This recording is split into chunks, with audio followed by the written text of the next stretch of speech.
মজাদার গরুর মাংসকে ডিনাই করার ক্ষমতা সবার থাকে না, আমারও নাই। তাই ঢাকার নিকটেই বিসমিল্লাহ হোটেলের কালাভুনা খাওয়ার জন্য বেরিয়ে পড়েছি। প্রথম গন্তব্য টঙ্গী স্টেশন রোড। তীব্র ট্রাফিক জ্যাম আর ময়লায় ভরা এই ঢাকার কুড়িল থেকে বিমানবন্দর পর্যন্ত রাস্তার এই সৌন্দর্য কিন্তু চোখে পড়ার মতো। তবে পরক্ষণে মন খারাপ হয়ে গেল শত কোটি টাকার বিআরটি প্রকল্পের এমন পরিত্যক্ত অবস্থা দেখে। যাই হোক, টঙ্গী স্টেশন রোডে নেমে স্টেশনের দিকে সামান্য এগিয়ে গেলাম এবং এই জায়গা থেকে অটো রিক্সা ভাড়া করে রওনা দিলাম ধীরাশ্রমের দক্ষিণখান বিশ্ব রোডের দিকে।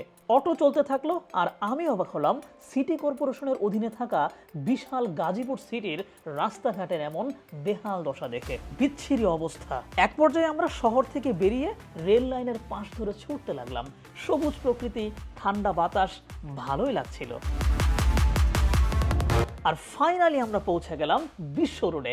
অটোওয়ালাদেরকে ময়রান বাজার কালাভুনার দোকানের কথা বললেও তারা এখানে নিয়ে আসবে। আমরা সোজা পশ্চিম দিকে রাস্তার ডান পাশ ধরে হাঁটতে লাগলাম। 4-5 মিনিটের মধ্যেই পৌঁছে গেলাম নিউ বিসমিল্লাহ কালাভুনা রেস্টুরেন্টে। অবশেষে আমরা চলে আসছি সেই বিসমিল্লাহ কালাভুনা রেস্টুরেন্টে। এটাই হচ্ছে সেই রেস্টুরেন্ট, ভিতরে ভরপুর খাওয়া দাওয়া হচ্ছে, এ পাশে রান্নাবান্না হচ্ছে। আমরা প্রথমে জায়গাটা দেখবো, তারপর খাবো। বিশাল ব্যাপার স্যাপার। শুক্রবার এবং লাঞ্চের সময় হওয়ায় বিশাল ভিড়। তো প্রথমেই কোথায় রান্না হচ্ছে সেইটা দেখার পালা, এবং রান্নার পরিবেশ দেখে একটা বিয়ে বাড়ির ভাইব পাওয়া গেল।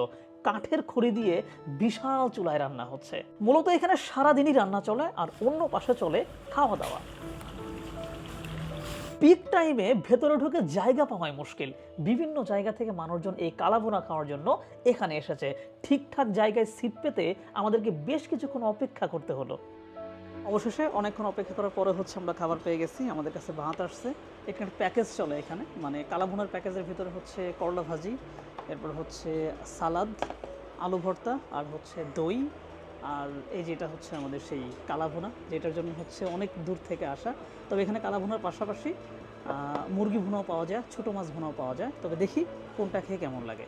শুরুতে একটু কালাভুনা দিয়েই শুরু করতে চাই, দেখি কালাভুনা কেমন লাগে। মাংসের প্রত্যেকটা লেয়ারে লেয়ারে হচ্ছে মশলা প্রবেশ করছে এবং লবণ মরিচ সব কিছু চমৎকার একটা কম্বিনেশন হয়েছে, ভালো লাগছে। আমি একটু ভর্তা খেয়ে দেখি, কারণ ভর্তাটা দেখতেও খুব ভালো লাগতেছে।